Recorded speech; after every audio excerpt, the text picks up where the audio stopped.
Hello, my name is Ed Palacios, and I'm coming to you from R.L. Pascal High School in Fort Worth, Texas. This is where I teach Army JROTC, and I teach military history. Today we're talking about my historical story map project, the history of the 19th century Texas cattle industry. Um, my interests in history are largely military history, for obvious reasons, and also as a native Texan, I have tremendous interest in Texas history. The European side of my family has been here since the 1820s, and we fought for Texas independence. The Native American side of my family has been here for 15 to 20,000 years. And for the last a little over 200 years, my family was largely focused on the cattle industry. So it is a passion of mine.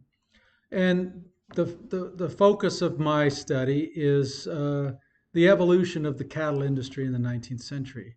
You know, the purpose of my project is to educate um, students that view my project on how the Texas cattle industry evolved since its inception.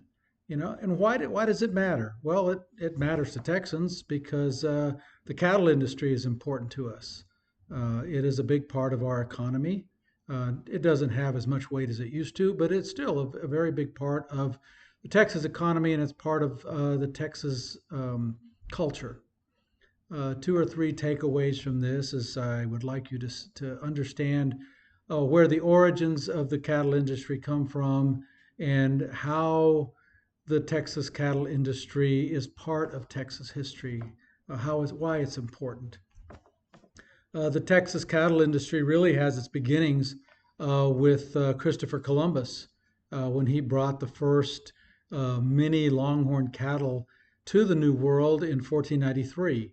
So he brought these small cattle to what is today the Dominican Republic.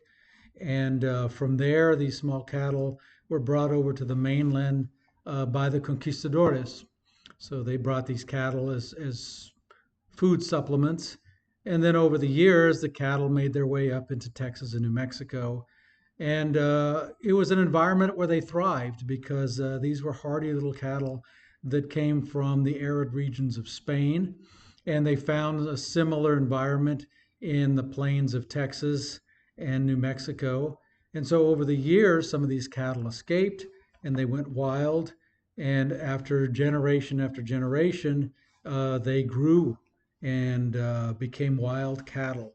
Now, for many, many years, a large portion of Texas and New Mexico were sparsely populated by Europeans, mostly because they were afraid of the Apache and mostly the Comanche Indians. They were a serious threat to any European colonist, and so these cattle just roamed freely.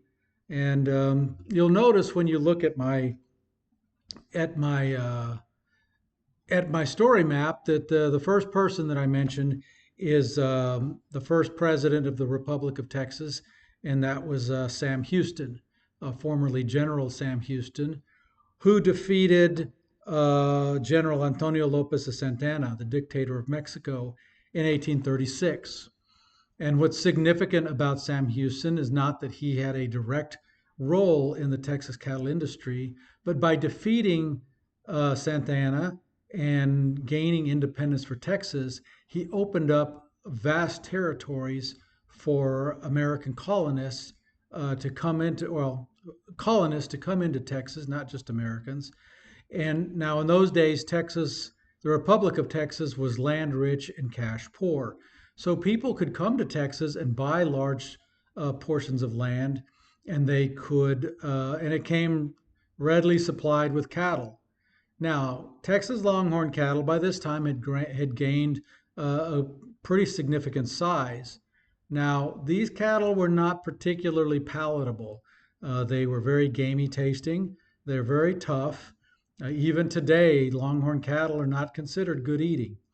If they end up at the slaughterhouse, they are made into ground beef and they typically end up in pet food. What they were good for was leather.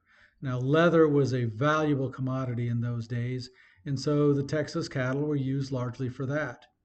And that is why the next point of interest in my story map is the first governor of Texas, who became governor in 1845. Again, Governor Henderson was not directly related to the Texas cattle industry, only in that his job was to expand the markets for Texas goods. So he was part of an effort to bring more economic progress to Texas, which included the Texas leather and cattle industry to other markets. So as the leadership of Texas progressed, the desire to expand the Texas cattle industry also progressed because cattle, and lots of cattle, were one of the commodities that was readily available and cheap because they just roam freely. And you see the real expansion of this industry after the Civil War when the market was opened up um, by Joseph McCoy, who saw the opportunity to sell Texas cattle to markets in the north where you have a tremendous expansion of immigration from Europe to work in the industrial north, where they needed the food and they needed the leather. And so those are some of the primary focuses of my history story map. And I do appreciate your attention, and I look forward to your comments on this video. Thank you very much.